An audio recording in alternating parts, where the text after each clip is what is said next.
How's it going, guys? Jesse here, and today we're going to be doing the final palace of Persona 5 Royal. This is the endgame palace speedrun review. Now, before I get to this, as I said from the last video, I can't do the Secret Palace because it did not allow me to record it. So if you want to find out what it is, you can either look up gameplay of it, look up, I don't know, articles about it, whatnot, I don't know. But that's all I wanted to say before we get to the story. Alright, so the story is like this. After defeating Shido, we realized that the people were not changing their opinion or their thoughts about having a prime minister like Shido, even though he has fully confessed to all the crimes that he has committed on other people, as well as killing others in order for him to win the election to become prime minister. So we decided for our final, quote unquote, because last palace, our final business against everyone of Japan by changing everyone's hearts. Now, if you don't remember from my first video, I think it was the first video, or I think it was the second, I said that we went to Mementos because Memento is everyone's palace. And that's where we actually be able to actually change everyone's heart in. We go to Mementos and we go deep, straight down into it, and we find this whole new area. Now, Mementos is usually used to grind either for money or to level up your characters. And while I was in Mementos, I was grinding up my characters to be level 99, which is the max level, so they could be very powerful to get to the last boss. And this is also where I was trying to get all the best weapons in the game and whatnot. Now, before the whole going down to Mementos, there has been strange dreams that Morgana has been getting, which was of him being a shadow. Now, if you don't know, shadows are, bad people. They're, little cognitive versions of real people that try to kill you or anything that involves bringing you to their leader and whatnot.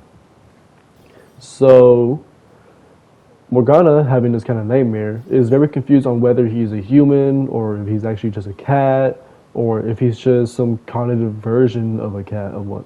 And he wants to find out what he is, if he's a human or if he's a cat. So, going into Mementos, he's starting to regain some of his memories back and realizes that he is a part of Mementos. And we also realize that the people that we have changed their hearts, aka from Kamoshida to Shido, are actually in Mementos. And we realize that they're not being saved as we thought they were. They actually were being sent back down there. But the only thing that's not down in Mementos, or as they call it, the quarantine cells, is Okumura, which is Haru's father, because he died due to Shido's influence. So we keep going down, and we found a huge cup called the Holy Grail. Now, the Holy Grail was actually foreshadowed in one of the test's questions that you will be given. You're going to be doing this question every time. It doesn't matter what playthrough you go through. And the Holy Grail is actually the treasure that we need to capture. But finding it is impossible because the people that are around the area are actually healing this Holy Grail anytime we do a massive amount of damage. So, after the battle ends, we die. We actually do die. And it's the first thing. Sure, Joker dies like once and whatnot, but that's just like his cognitive version of himself. But this actually makes it so everyone, including your party member, do die. And they go to the Velvet Room. And then we realize that Igor is not actually Igor. If you have played any other Persona games that's not Persona 5, you realize that Igor's voice is very different.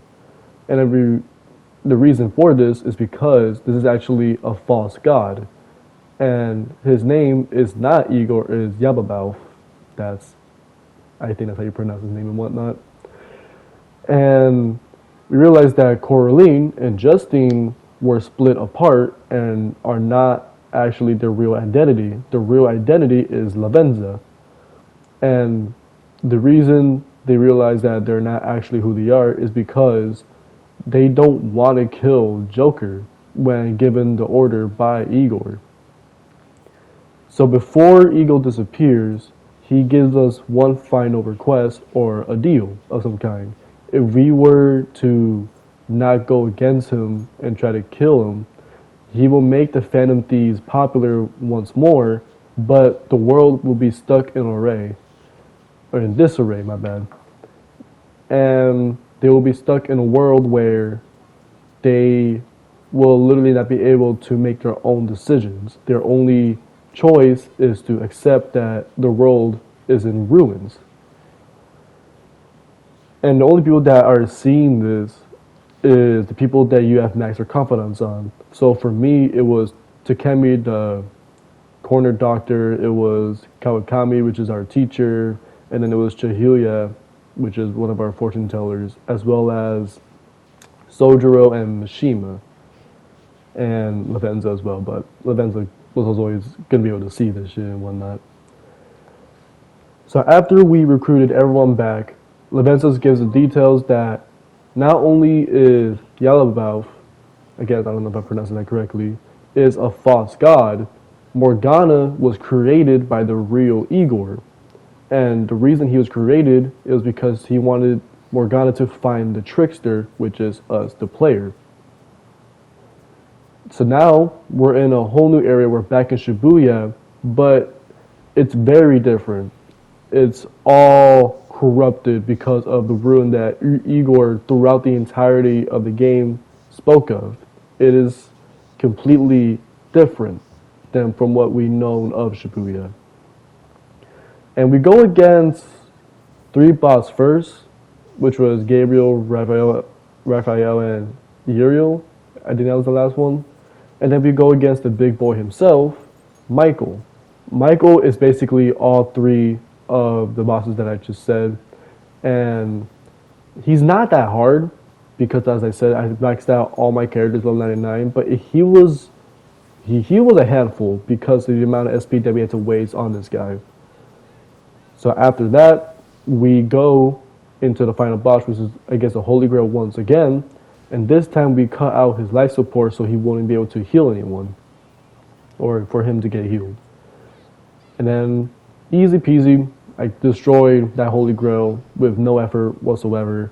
And we finally go against the final boss. Yababelf is... Before, in the vanilla version, he was very hard, in my opinion. And that's because I didn't have the personas that I have right now. I wasn't grinding as much as I needed to. And I wasn't getting the best weapons for my characters. So, doing it in Royal is actually a lot easier than I thought it would be. But the thing is, Yababelf is actually a really cool boss fight. Because he brings in all 7 deadly sins, which was lust, wrath, vanity, and I think it was, sloth? I completely forgot what the other one was supposed to be. Because for me, that is not as memorable as the other 7 deadly sins and whatnot. And destroying all the 7 deadly sins and going against the main person who's doing all of the damage to us, he brings in all the sins again, but brings in a huge ray of destruction. And it goes into a cutscene now where our characters are defeated, but they get a huge boost of power because of the people, like it's some sort of spirit bomb moment from Dragon Ball. And at the final moment, Joker destroys the chains off of his persona, Arsene, which was his original persona. And Arsene becomes Satanael, which is basically Lucifer to Yababelf. And this guy is supposed to punish any false deity. So in our final attack, we shoot Yababelf in the head, and that's the end of Persona 5. And now, since the whole story is done in Persona 5, I can talk about the whole path as a whole, and I think it's very enjoyable. The puzzles in this game as I said before, well, I haven't said it, but I can say it now, is not the strongest in this game. In my opinion, it was mostly just the grinding or the combat in this game. The story is very enjoyable, but I have heard from many people who has played Persona 1 through 5 and whatnot that this game doesn't have the strongest story, but it's good enough, according to them. And I want to be able to actually, play the other Persona games myself, so I'm gonna believe them for that. And the puzzles are just changing the colors tiles to a certain color, which is blue, and then pressing the button, and the puzzle's done. It's not as annoying as like Shido's puzzle or Kanashiro's puzzle and whatnot. On its own, it's okay. It's not the best, but it's good enough in my opinion.